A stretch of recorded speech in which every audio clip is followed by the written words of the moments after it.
Black and Green Ambassadors Programme, as the name says on the tin, it centralises the role that ethnicity and race plays in the environmental movement. Bristol is sometimes seen as a real kind of hotbed of sustainability and environmental thinking, and it is, but I think that's always been a narrow slice of the potential voices that could be heard. Black and Green Ambassador exists to empower, celebrate diverse leadership and community action. We believe in actions that are good for both people and planet. The mission of the Black and Green Ambassador Programme is to support and represent all the diversity of the city. The commitment is about investing in leaders, which for this first year is myself, Roy and Asia, that can work with marginalised communities, businesses, organisations and government to help amplify voices, connect actions and create that environmentally friendly and just society for all. What we'd like to see is to get diversity across all sectors, not just the environmental sector and the sustainability sector.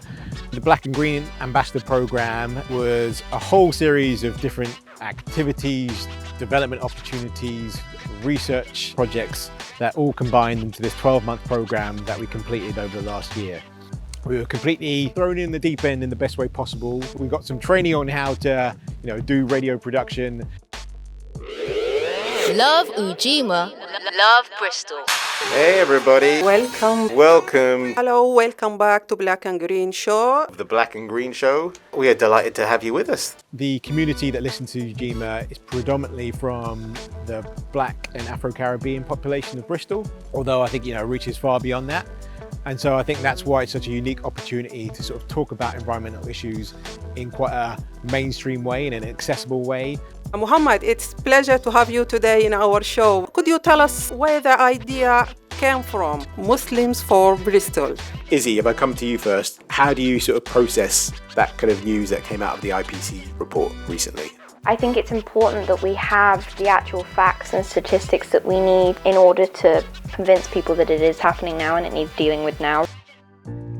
The main issue that I've explored during my time as a Black and Green Ambassador has been around how people from Black, minority and ethnic communities have used outdoor space. What I really wanted to start to untangle was, what is that relationship?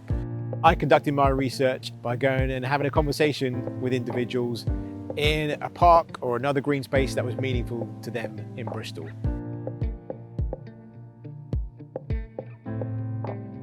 To be honest, the first experience I had properly outdoors when I joined the Armed Forces.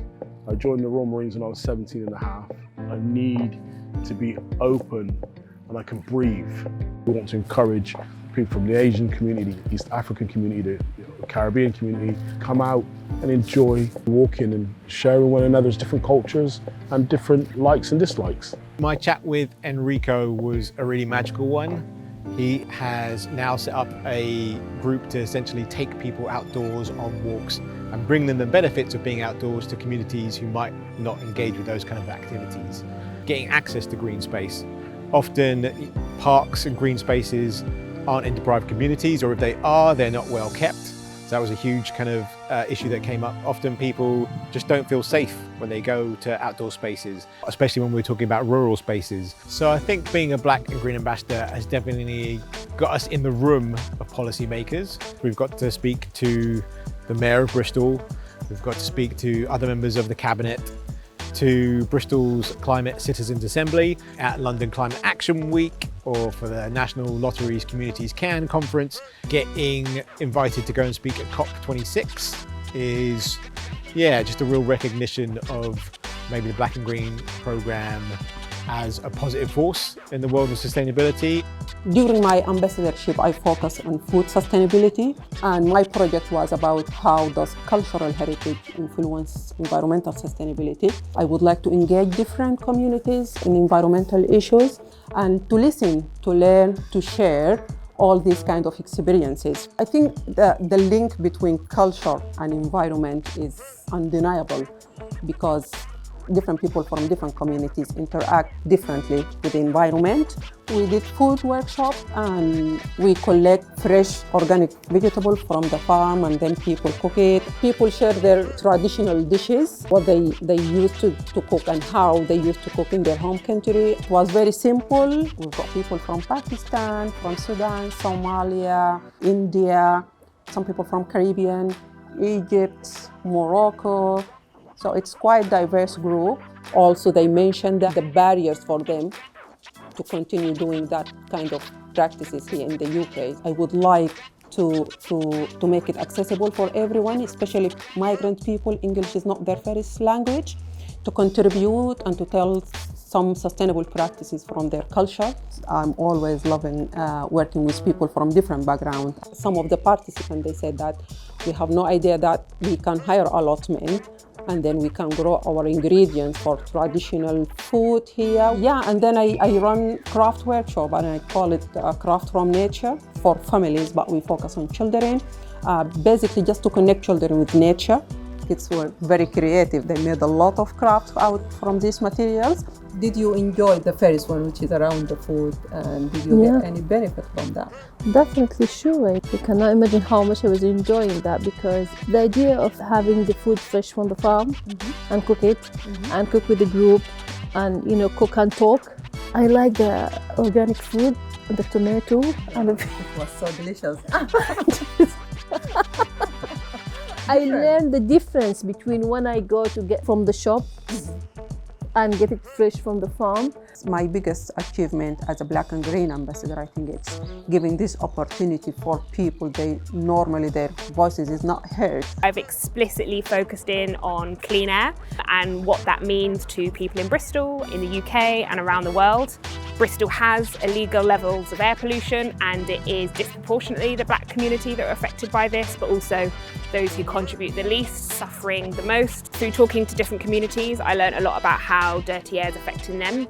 Where I live, it has changed. It used to be a really clean air zone, say 15, 20 years ago, but there's so many more cars on the road now, and so the pollution has definitely leveled to a kind of level where I can feel it when I'm out and about. A lot of people I spoke to have come from countries where air pollution is a lot worse. So Nigeria, India and Pakistan, where smog is a lot more apparent. So in a lot of ways, coming to Bristol has been a real benefit to them. But I've also spoken to people who have had loved ones lost through air pollution, who have noticed the effects on their lungs and their health, whose younger brothers and sisters have suffered from asthma. I think you can feel the quality of the air.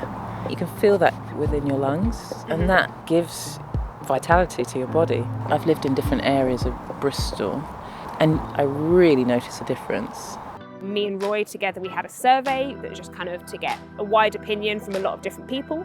I ran a photo competition where I asked people to take a photo of where they go to breathe. I've spoken on a lot of panels, but particularly the work I've done with the Environment Agency feels like quite a big achievement because they feel really official and proper. I think we've made a lot of difference in influencing the kind of traditionally exclusive environmental sector. We started exactly a year ago, so September 2020, when it was lockdown. So that was a challenge, to try and do community work when you couldn't get out and speak to people. I think the other major thing that kind of fed into our year as ambassadors was the Black Lives Matter movement. The conversations around race and equality were really live within the UK conversation at that moment, and that really fed into, I think, how we started as ambassadors, but also the reception that we got as a programme. I think the biggest lesson for me has been just to do it. It's a great programme that has allowed me to get to know lots of different communities and also learn and grow myself in how I talk about, think about, act on race. I think it's shone a light on what my strengths are and how I can best use those strengths to create a positive impact in my community and also hopefully in the world. Though we recognise that the climate crisis is a global issue, I think what is sometimes underrepresented are the effects that it has on all our local communities, and it's often those communities that contribute the least to those problems that have the most negative impacts on their day-to-day lives. I hope what we've done is represented some of those voices and brought some of those ideas and thoughts and solutions and expose them to a wider audience. So my advice is grab all these kind of opportunities to make a difference in your community.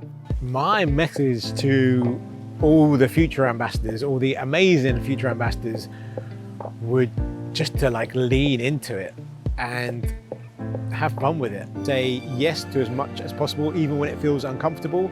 grab that opportunity, take it, seize it, and run with it, because this is kind of like a once in a lifetime opportunity.